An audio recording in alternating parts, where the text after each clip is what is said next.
Mon père est la raison pour laquelle je n'ai plus pu marcher après mon 14e anniversaire. Ma sœur le savait, et pourtant, elle l'a quand même invité à mon mariage dans mon dos. J'avais 23 ans quand mon petit ami m'a demandé en mariage, et malheureusement, la première personne à qui je l'ai annoncé, c'était ma petite sœur, Alice. Jusqu'à ce moment-là, nous étions très proches. Elle était pétillante et douce, ses joues couvertes de taches de rousseur, toujours prête à faire un câlin. Il n'y avait qu'un seul sujet que nous n'abordions jamais, notre père. Tu vois, j'ai rapidement compris que mon père voulait à tout prix avoir une fille préférée. Il cherchait sans cesse laquelle d'entre nous il pourrait exhiber en public, afficher partout sur ses réseaux sociaux. Et au début, c'était moi.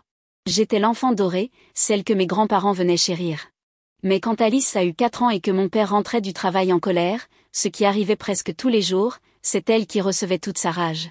Cela n'a duré qu'1 jour, parce que dès le lendemain, j'ai fait ce que j'appelle aujourd'hui, le burrito. J'ai enroulé mes bras autour d'Alice et j'ai pris les coups à sa place. Cette fois-là, c'était si violent que cela m'a laissé des marques permanentes, ce qui l'a forcé à faire d'Alice sa nouvelle enfant dorée exactement ce que je voulais. Et j'ai fait tout mon possible pour cacher ma douleur. Alors aujourd'hui, Alice pense que notre père est un homme merveilleux, qui s'est sacrifié pour sa famille. Elle ne sait toujours pas ce qu'il m'a fait dès que j'ai atteint la puberté. Alors quand je lui ai annoncé mes fiançailles, devine sa première réaction ? Yeah. Il faut d'inviter papa. Il va être tellement heureux. Elle a dit ça avec un sourire si éclatant que ça m'a brisé le cœur. J'ai simplement fait comme si je ne l'avais pas entendu et j'ai changé de sujet. Parce que même si je voulais l'inviter, c'était impossible. Mon fiancé, Tommy, ne pourrait jamais lui faire face sans lever la main sur lui. Alice et moi avons commencé à passer beaucoup plus de temps ensemble après ça. Tommy venait d'obtenir une promotion à son travail, donc elle était la seule à m'aider dans les préparatifs, pas seulement les trucs sympas comme choisir la robe ou le lieu. Non, elle m'a aidé avec tous les petits détails, jusqu'au choix des fleurs décoratives et des serviettes. Un soir, après une semaine particulièrement intense de planification, on a décidé de faire une soirée fille. On a sorti le vin blanc, commandé les pires cochonneries possibles sur DoorDash, pris des fraises enrobées de chocolat, et regardé le film Disney Réponse. Et je suppose qu'il est vrai que rien de bon n'arrive après 2 heures du matin, parce que c'est à ce moment-là qu'elle a reparlé de notre père. J'aimerais vraiment que tu fasses un effort pour passer du temps avec lui, Gertrude. Il t'aime vraiment, tu sais. Ces mots m'ont donné la chair de poule. J'ai dû retenir un frisson. On peut ne pas parler de ça maintenant ? Non. Sa voix était ferme, et je savais qu'elle ne lâcherait pas tant que je ne lui aurais pas donné au moins une raison de haïr cet homme. Alice, tu te souviens de mon 14e anniversaire ? Oh mon Dieu, oui. C'était trop bien. Son visage s'est illuminé, et comme toujours, ça m'a fait sourire. Tu te souviens quand il a demandé à tout le monde de partir parce qu'il voulait une danse père-fille spéciale avec moi ? Elle a hoché la tête avec enthousiasme. Oui. Et après, tu étais tellement fatiguée que tu ne pouvais plus marcher correctement. Elle s'est arrêtée au milieu de sa phrase. Je n'ai rien ajouté. Je ne voulais pas qu'elle sache. Je voulais juste qu'elle arrête de mentionner cet homme autour de moi. Pour le reste de la nuit, on est resté silencieuse devant le film. Mais je voyais bien qu'elle y pensait encore, ses sourcils froncés, son regard perdu vers la fenêtre au lieu de l'écran. Et moi, je ne regardais pas non plus. J'étais trop occupée à me demander si j'avais trop parlé. Est-ce que j'étais une mauvaise sœur ? Les jours suivants, Alice n'a pas arrêté de me poser des questions sur notre enfance. Alors, après en avoir parlé avec Tommy et y avoir bien réfléchi, j'ai réalisé quelque chose. Alice avait 21 ans, et je ne pouvais pas lui cacher la vérité éternellement. Je lui ai donc dit que je répondrais à toutes ces questions jusqu'au jour de mon mariage. Ensuite, je devrais laisser le passé derrière moi. Il s'est avéré qu'elle avait complètement oublié le souvenir du burrito, sûrement comme mécanisme de défense. Mais une fois que je le lui ai rappelé, tout a semblé s'éclairer dans son esprit. Elle m'a demandé si elle pouvait venir vivre chez moi au lieu de chez notre père. Et tous les soirs, je la retrouvais en pleurs sous les couvertures. Et chaque fois que j'entrais, elle s'excusait. Je suis désolée de ne pas avoir su. Je suis désolée de ne pas t'avoir remercié plus tôt. J'essayais toujours de l'interrompre pour lui dire que, malgré tout, je voulais juste qu'elle soit heureuse. Ça la faisait toujours sourire, et son sourire me faisait sourire aussi. Puis est arrivé le jour de mon mariage. Ma robe était longue, blanche, recouverte de dentelle. Je me sentais vraiment jolie, vraiment forte, et Alice était si fière d'être celle qui me conduisait à l'hôtel. Mais une fois arrivée au bout, mon cœur s'est brisé en 1000 morceaux, car dans un coin de la salle, j'ai aperçu mon père, un sourire en coin sur le visage. Alice a couru vers lui pour le prendre dans ses bras. « Je savais que tu viendrais, papa. » J'ai senti la bile monter dans ma gorge. Donne-lui une chance, Gertrude, a-t-elle crié sans honte. Mais je voyais bien le conflit dans son regard. Elle essayait de se convaincre autant que de me convaincre. La réception a continué, mais la joie avait disparu. Je n'arrêtais pas de regarder vers la sortie, m'attendant à le voir revenir. Tommy l'a remarqué et m'a serré la main. Il est parti, Gertrude. Essaie de profiter du reste de notre mariage, m'a-t-il soufflé.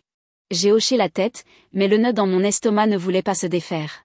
Alice est restée près de moi tout le reste de la soirée, les yeux rouges et gonflés. Elle n'a presque pas touché à son assiette, et quand elle a fait son discours de demoiselle d'honneur, elle a bafouillé, la voix tremblante. Plus tard dans la nuit, après avoir dit au revoir à nos invités et rejoint notre suite d'hôtel, Tommy m'a tenue pendant que je craquais enfin. Je suis désolée. J'ai sangloté contre sa poitrine. Je suis désolée qu'il ait gâché notre mariage. Et, rien n'est gâché, a dit Tommy en caressant mes cheveux. On est mariés. C'est tout ce qui compte.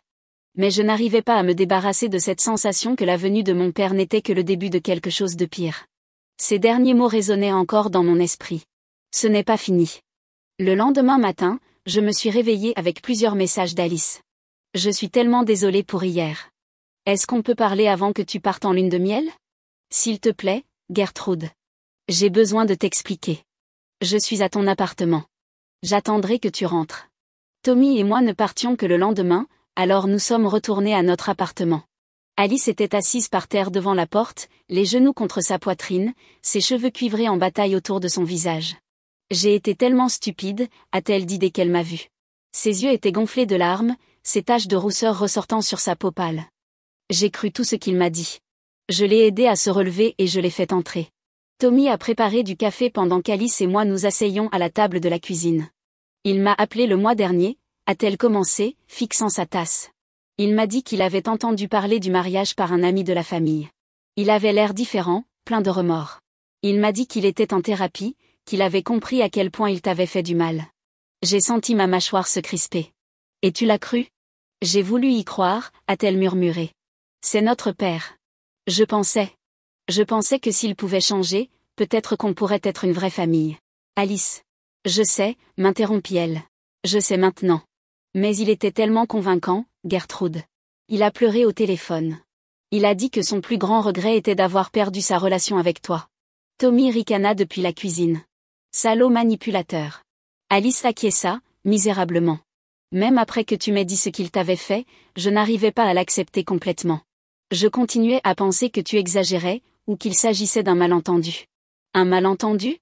Ma voix sortit plus dure que prévu. Je suis désolée, murmura-t-elle, les larmes montant à nouveau à ses yeux. C'était plus facile de croire ça que d'affronter la vérité. Mais hier, quand il est apparu, le regard qu'il avait quand il t'a vu. Elle frissonna. Je l'ai vu. Ce que tu essaies de me faire comprendre depuis le début. Je tendis la main par-dessus la table et pris la sienne. Ce n'est pas ta faute. Il a toujours été doué pour faire voir aux gens ce qu'il veut qu'ils voient. Il y a autre chose, dit Alice, la voix baissant d'un ton. Il sait où tu habites. Mon sang se glaça. Quoi? Je ne lui ai rien dit, je te jure. Mais quand je l'ai appelé à propos du mariage, il connaissait déjà ton adresse. Il a dit qu'il te surveillait depuis un moment. Tommy jura entre ses dents. On doit changer les serrures. Aujourd'hui. Je ne pense pas que ça suffira, dit Alice, les yeux écarquillés par la peur. Hier soir, après avoir quitté le mariage, il m'a appelé. Il était différent. Froid. Il a dit des choses horribles sur toi, Gertrude. Il a dit que tu avais toujours été une menteuse, que tu inventais des histoires à son sujet pour attirer l'attention. C'est ridicule, dit Tommy, posant sa main sur mon épaule avec protection. Gertrude parle à peine de lui. Je sais. Mais ensuite, il a dit. Alice hésita, me regardant avec peur. Il a dit qu'il allait rétablir la vérité. Qu'il ne te laisserait plus empoisonner tout le monde contre lui. Le nœud dans mon ventre se resserra. Qu'est-ce qu'il a dit qu'il allait faire, exactement? Il ne l'a pas précisé, mais il avait l'air déterminé, effrayant. Tommy était déjà sur son téléphone, cherchant un serrurier. On fait changer les serrures tout de suite. Et j'installe une caméra de sécurité à la porte. J'acquiesçai, mais je savais que ces précautions ne suffiraient pas à arrêter mon père s'il était vraiment décidé. Le serrurier est venu cet après-midi-là. Tommy a aussi installé une sonnette avec caméra et ajouté des verrous supplémentaires. Alice a insisté pour rester chez nous, dormant sur le canapé malgré notre proposition de la chambre d'amis. Cette nuit-là, j'ai à peine dormi. Chaque craquement dans l'immeuble me faisait sursauter, le cœur battant à tout rompre. Tommy me serrait dans ses bras, sa respiration régulière finissant par m'endormir un peu. Le lendemain matin, nous étions censés partir pour notre lune de miel, une semaine dans un complexe balnéaire à quelques heures de route. J'étais partagée à l'idée de partir, l'idée de quitter notre appartement sécurisé me rongeait l'estomac. On devrait peut-être reporter, suggérai-je en faisant ma valise. Hors de question, répondit Tommy fermement. On ne va pas le laisser gâcher ça aussi. Alice ira chez son amie Rachel. Et on a fait tout ce qu'on pouvait pour sécuriser l'appartement. Je savais qu'il avait raison. On ne pouvait pas mettre notre vie en pause à cause des menaces de mon père. Le complexe était magnifique. Un grand hôtel juste en bord de mer. Notre chambre avait un balcon avec vue sur l'océan, une étendue bleue sans fin qui se perdait à l'horizon. Essaie de te détendre, dit Tommy, me massant les épaules sur le balcon ce soir-là. On est en sécurité ici. Il ne sait pas où on est. Je me suis appuyée contre lui, essayant de le croire. Pendant 2 jours, j'ai réussi à mettre mes angoisses de côté. On s'est baigné dans l'océan, on a traîné au bord de la piscine, on a dîné dans des restaurants chics. Mais au 3e jour, j'ai reçu un message d'un numéro inconnu. Tu es magnifique dans ce maillot bleu, Gertie. L'océan te va si bien. J'ai laissé tomber mon téléphone comme s'il m'avait brûlé. Tommy l'a ramassé, a lu le message, puis a aussitôt scruté la plage autour de nous. On doit retourner dans la chambre. Tout de suite. Une fois à l'intérieur, Tommy a appelé la réception pendant que je restais assise sur le lit, tremblante. L'équipe de sécurité de l'hôtel a fouillé les environs mais n'a rien trouvé de suspect. Ils ont accepté de nous changer de chambre, ce que nous avons accepté sans hésiter. Comment il nous a trouvés? Chuchotai-je en repliant mes affaires. Comment il savait ce que je portais? Le visage de Tommy était sombre. Je ne sais pas. Mais on écourte la lune de miel. On rentre demain. Cette nuit-là, j'ai reçu un autre message. Tu fuis encore, Gertie? Tu as toujours été une lâche. À très bientôt. On a quitté l'hôtel dès l'ouverture et pris la route directement vers la ville. Alice nous attendait à l'appartement, pâle et anxieuse. Il n'arrête pas de m'appeler, dit-elle dès qu'on entra. Plusieurs fois par jour. J'ai bloqué son numéro, il utilise d'autres téléphones. Qu'est-ce qu'il dit? Demandai-je, redoutant la réponse. Il demande surtout où tu es, quand tu rentres. Je ne lui ai rien dit, je te jure. Elle se tordait les mains, comme quand elle était enfant. Mais hier, il a commencé à dire des choses sur moi aussi, que je l'avais trahi en te choisissant. Tommy faisait les 100 pas dans le salon. Il faut qu'on aille voir la police. Et leur dire quoi? Soupirai-je, m'effondrant sur le canapé. Que mon père m'envoie des textos flippants? Qu'il appelle ma sœur? Ils ne pourront rien faire tant qu'il ne nous menace pas clairement ou qu'il ne vient pas ici. Il était au complexe, Gertrude, insista Tommy. Il te traque. On n'a pas de preuves, fis-je remarquer. On ne l'a jamais vu là-bas. Alice nous regarda, le visage décomposé. Tout ça, c'est de ma faute. Si je ne l'avais pas contacté? Non, dis-je fermement en prenant ses mains dans les miennes. Ce n'est pas ta faute. Il aurait trouvé un moyen de revenir dans nos vies, tôt ou tard. Il me surveillait, souviens-toi?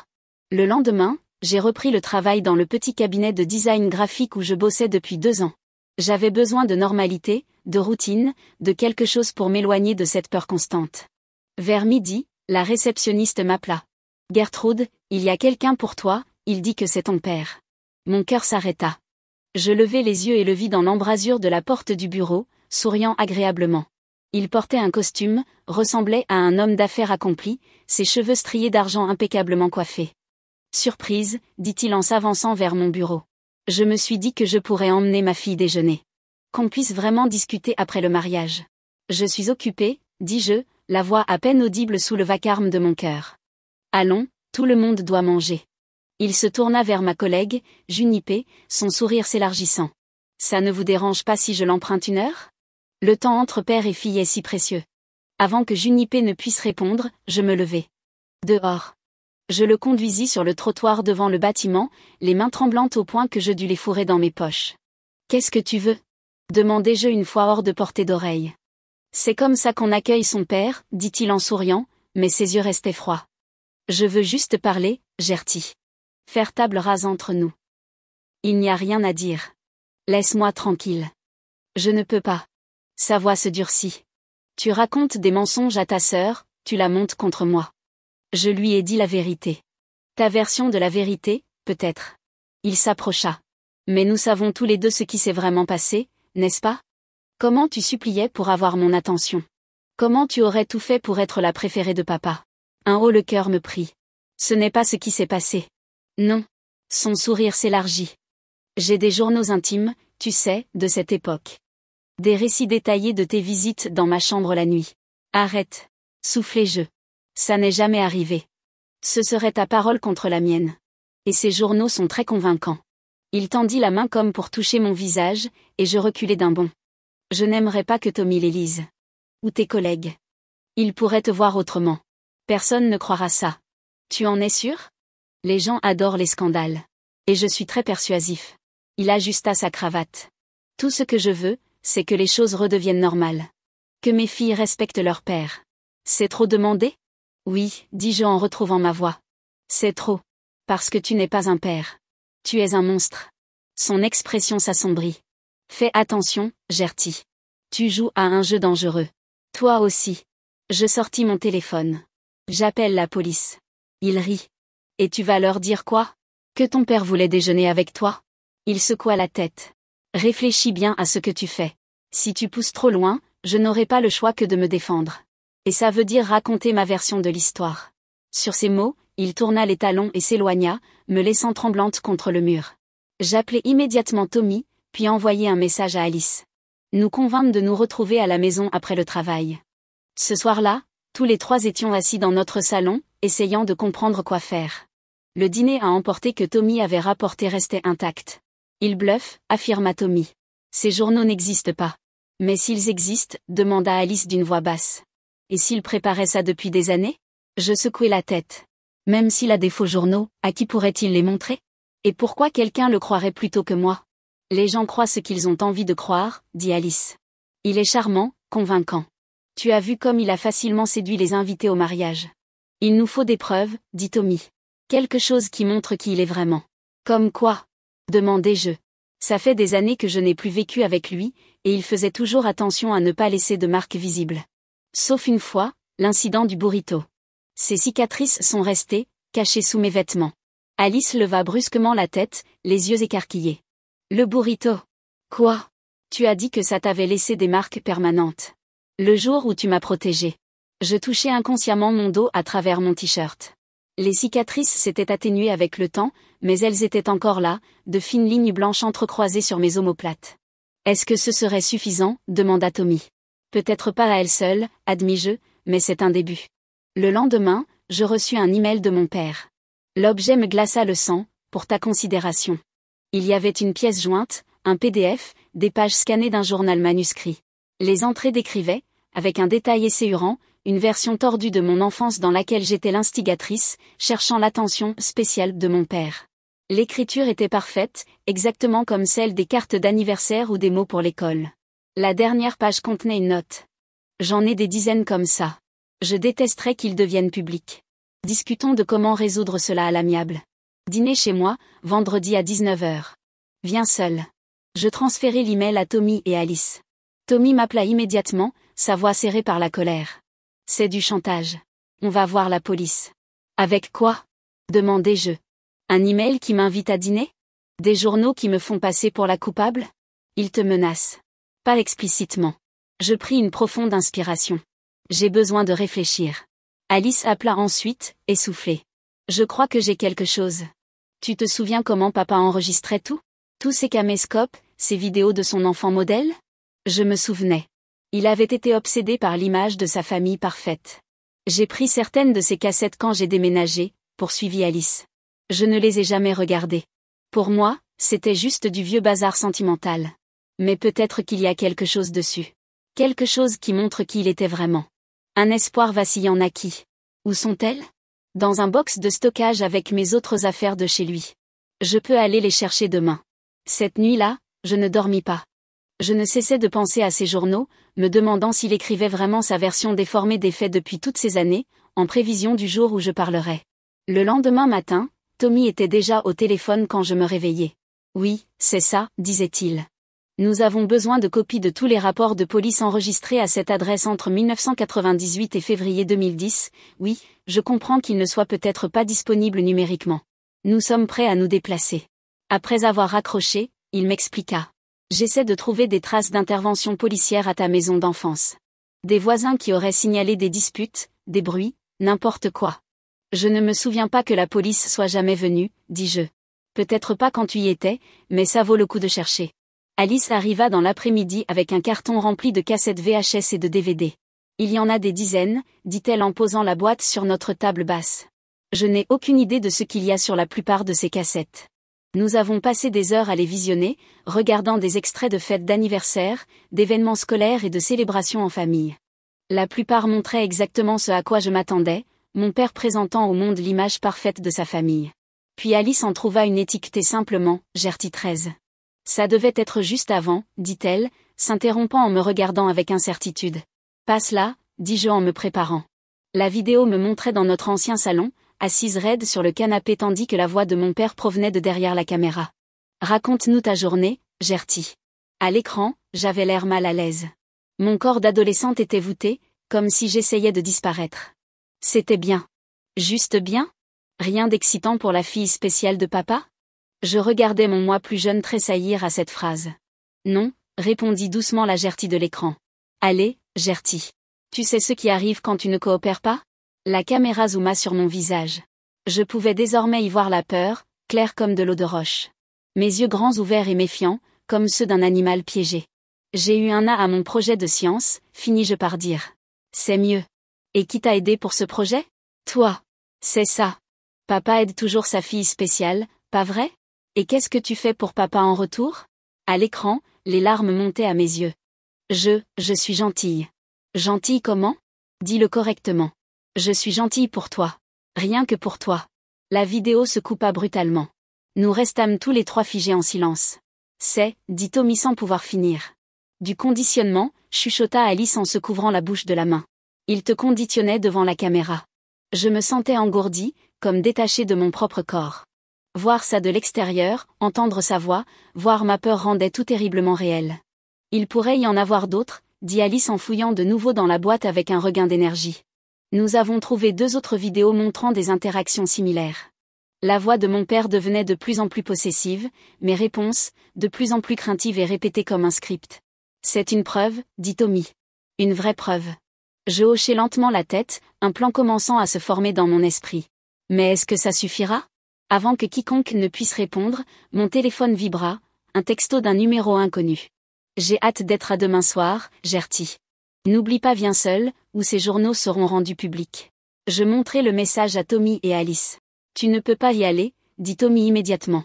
Je dois y aller. Je désignai la télévision. Pour nous, c'est une preuve. Mais pour tout le monde? C'est ambigu. Glauque, oui, mais pas concluant. Si jamais il publie ces journaux, les gens le croiront. Alors quel est ton plan? Demanda Alice. Je vais le faire avouer. Et l'enregistrer. Tommy et Alice protestèrent immédiatement. Absolument pas, dit Tommy. C'est trop dangereux. Alice acquiesça vigoureusement. Il pourrait encore te faire du mal. Tu ne peux pas être seule avec lui. Je levai la main. Je ne serai pas vraiment seule. C'est justement ça, le plan. Je pris mon téléphone. Je vais tout enregistrer, obtenir un aveu. Il aime se sentir puissant, en contrôle. Si j'ai l'air effrayé, vulnérable, il fanfaronnera. Il l'a toujours fait. Je n'aime pas ça, chuchota Alice en se serrant les bras. Et si ça tourne mal? C'est pour ça que vous serez tout près, expliquai-je. Pas dans la maison, il le remarquerait. Mais suffisamment proche pour intervenir en quelques secondes. Après des heures de discussion, nous avions enfin une stratégie. J'irai dîner comme demandé. Tommy et Alice m'attendraient dans une voiture garée un peu plus loin, surveillant l'audio depuis mon téléphone. Je porterai un second appareil d'enregistrement, un petit dictaphone caché dans mon soutien-gorge, en guise de sauvegarde. Cette nuit-là, je dormis à peine. Chaque fois que je fermais les yeux, je voyais le visage de mon père, j'entendais sa voix m'appeler, sa fille spéciale. Le vendredi soir arriva avec une cruauté implacable. Je me tenais devant le miroir, examinant mon reflet. J'avais choisi ma tenue avec soin, un chemisier sobre et un jean, rien qui puisse être interprété comme provoquant. Mes cheveux étaient attachés en queue de cheval simple, mon visage sans maquillage. Tu n'es pas obligé de faire ça, dit Tommy depuis l'embrasure de la porte. Je croisai son regard dans le miroir. Si, je le suis. Il traversa la pièce et m'enlaça par derrière. Je serai juste dehors. Un seul message et j'entre. Alice nous attendait dans le salon, le visage pâle d'inquiétude. J'ai trouvé autre chose, dit-elle en me tendant un petit magnétophone. Il est de meilleure qualité que ton téléphone et la batterie dure plus longtemps.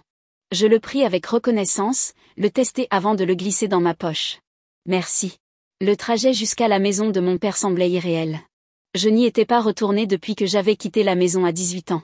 En approchant, je reconnus la pelouse parfaitement taillée, l'extérieur impeccable, toujours parfait dehors, la pourriture bien cachée à l'intérieur.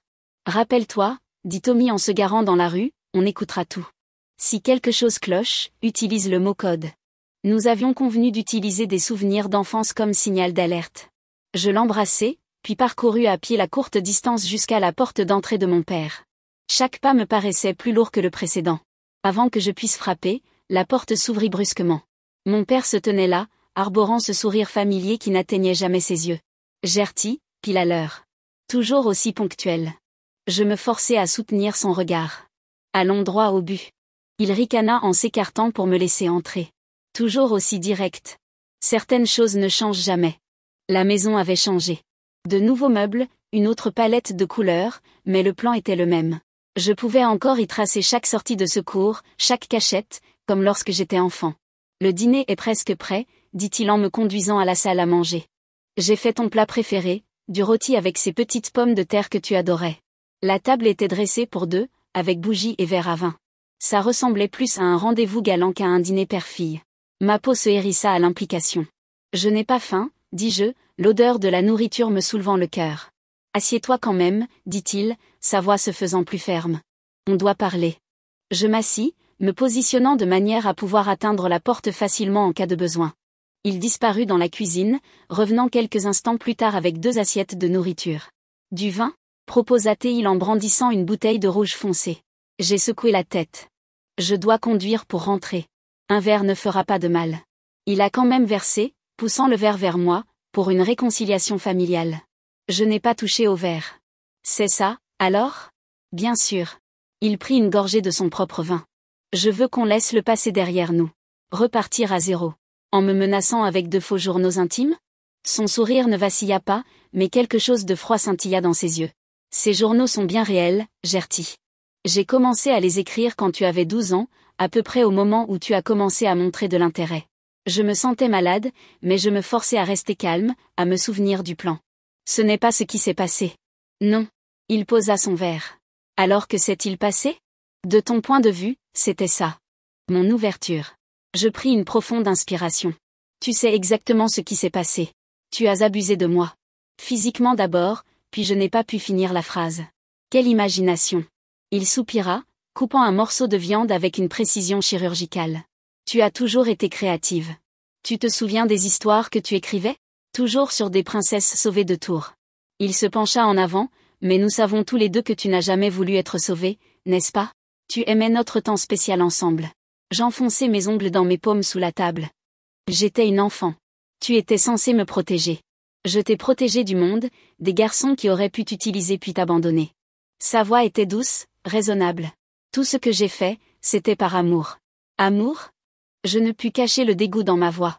Tu appelles ça de l'amour, ce que tu m'as fait le jour de mes 14 ans ? Un éclair traversa son visage, vite dissimulé. Tu as toujours été si dramatique à ce sujet. C'était une danse, un moment spécial entre un père et sa fille. Tu m'as fait monter, ai-je dit, les mots me brûlant la gorge. Après le départ de tout le monde, tu m'as emmené dans ta chambre et tu m'as fait monter. Il posa sa fourchette avec une lenteur délibérée. Fais très attention à ce que tu dis, Gertie. Les fausses accusations ont des conséquences. Ce ne sont pas des mensonges. Nous savons tous les deux ce qui s'est passé.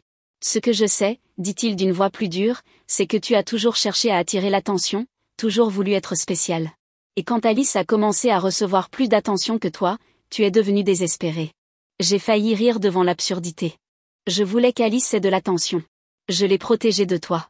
Protégée ? Il haussa un sourcil. De quoi ? Des coups. De ce que tu m'as fait quand j'ai atteint la puberté. Je me penchai en avant. Tu te souviens du burrito ? Quand je me suis enroulée autour d'elle pour que ce soit toi qui me frappe à la place ? Son expression s'assombrit. Ça n'est jamais arrivé. Les cicatrices sur mon dos disent le contraire. Il agita la main d'un air méprisant. Des accidents d'enfance. Tu as toujours été tellement maladroite. Je sortis mon téléphone et le posai sur la table entre nous. J'ai les vidéos, papa. Sa main se figea à mi-chemin de son verre de vin. Quelle vidéo? Celle que tu as faite. Où tu me prépares. M'appelant ta fille spéciale. Demandant ce que je fais pour toi en retour. L'incertitude se dessine sur son visage. Ce furent des moments familiaux privés. Il ne prouve rien. Peut-être pas seul, mais combiné à mon témoignage, à celui d'Alice, et aux preuves matérielles, je touchai mon dos avec signification. C'est suffisant. Il resta silencieux un long moment, puis sourit à nouveau, mais c'était différent maintenant. Plus froid, plus calculateur. Que veux-tu, Gertie? De l'argent? C'est ça? Je veux que tu reconnaisses ce que tu as fait. Tout. Il rit. Et pourquoi ferais-je ça? Parce que si tu ne le fais pas, j'irai à la police avec tout ce que j'ai.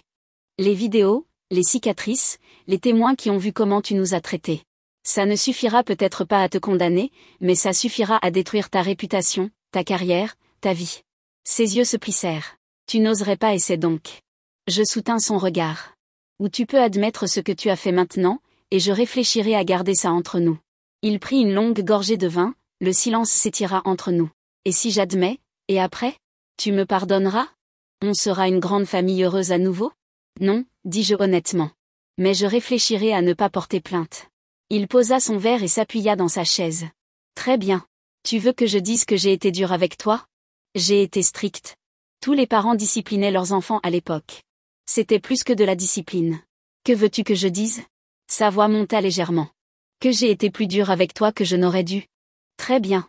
Je l'ai été. Mais tu étais difficile, têtue, comme ta mère. Je restai silencieuse, attendant. Il devait le dire lui-même. Après une longue pause, il soupira. L'incident avec le burrito. Oui. C'est arrivé. Une ou deux fois, mais tu exagères à quel point c'était mauvais. Et pour mes 14 ans? Sa mâchoire se serra. Qu'en est-il? Dis-moi ce qui s'est passé après que tout le monde soit parti. On a dansé. C'est tout. Ce n'est pas tout. Il me fixa longuement, puis sourit lentement. Tu sais, Gertie, j'ai toujours admiré ta persévérance. Même enfant, quand tu voulais quelque chose, tu ne lâchais pas.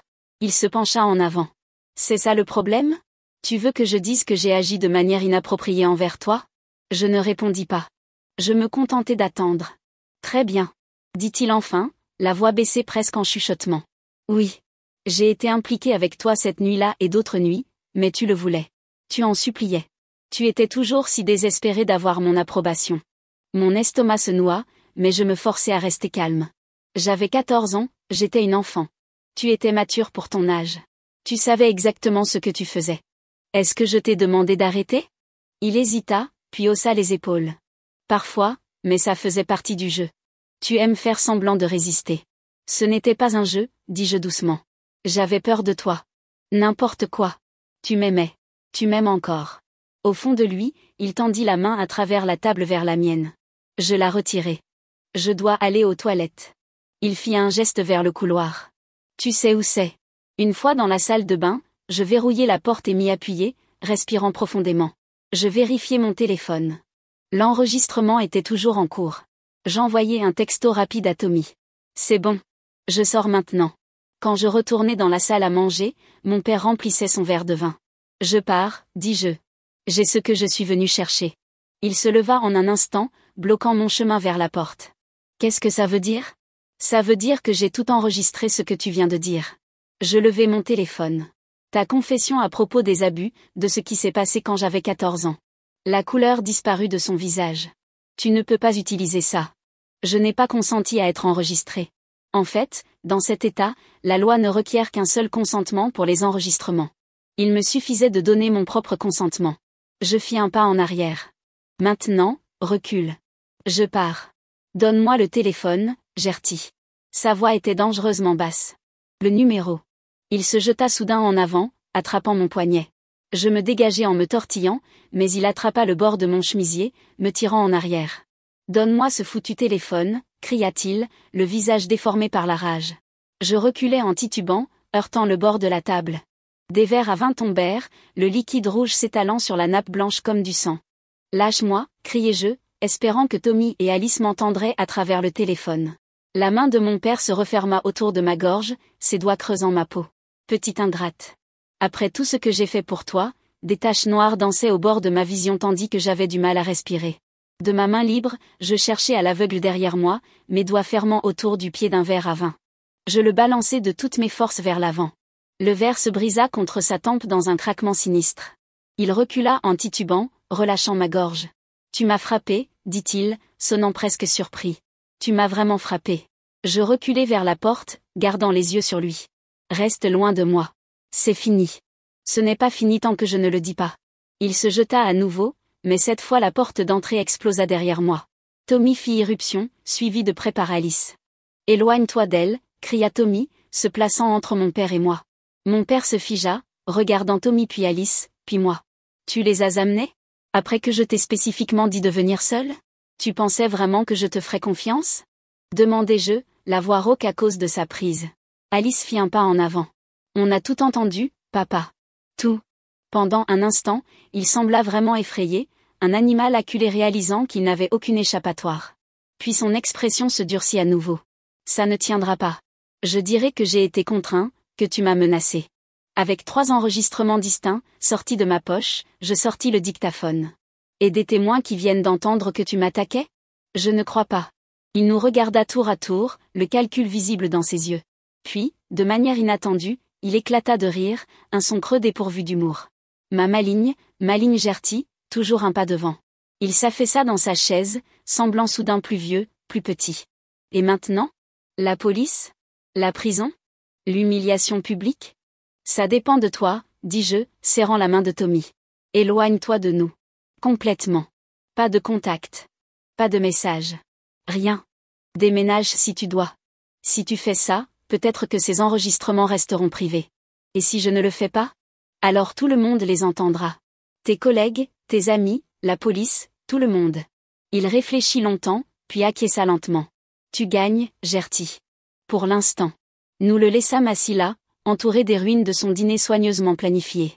Nous ne parlâmes pas jusqu'à être en sécurité dans la voiture de Tommy, quittant la maison que je n'aurais plus jamais à revoir. Ça va ? demanda Tommy, me regardant avec inquiétude. Ton cou. Je touchai la peau tendre où les doigts de mon père s'étaient enfoncés. Je vais bien, ou je le serai. Alice tendit la main depuis la banquette arrière, serrant mon épaule. Tu as été incroyable là-dedans. Tellement courageuse. Nous l'avons tous été, dis-je, prenant sa main. Les semaines suivantes passèrent dans un flou de normalité prudente. Mon père vendit sa maison et déménagea dans un autre état, comme nous l'avions exigé. Je gardai l'enregistrement en lieu sûr, assurance contre tout contact futur. Alice emménagea dans son propre appartement, mais nous parlions tous les jours, notre lien plus fort que jamais. Tommy et moi prîmes enfin une vraie lune de miel, une cabane dans les montagnes, loin de tout souvenir du passé. La dernière nuit là-bas, assis sur la véranda en regardant le coucher du soleil, il me posa une question que j'attendais. « Regrettes-tu de ne pas être allé à la police ?» J'y réfléchis attentivement. Parfois. Mais comme ça, c'est nous qui contrôlons le récit. Les enregistrements restent privés à moins qu'ils ne nous forcent la main. Je me blottis contre son épaule, et honnêtement, j'en ai assez que ma vie tourne autour de lui. Comme ça, c'est fini à mes conditions. Ce n'était pas une fin parfaite. Les cicatrices, physiques et émotionnelles, seraient toujours là. Une partie de mon histoire que je ne pourrais jamais effacer. Mais assise avec mon mari, regardant le ciel passer de l'or au bleu profond, je ressentis quelque chose d'inattendu, la paix. Mon père n'avait plus de pouvoir sur moi. La vérité était sortie, reconnue. Alice savait tout et m'aimait toujours. Tommy avait vu le pire de mon passé et m'avait soutenu à travers tout ça. Pour la première fois de ma vie, j'étais vraiment libre.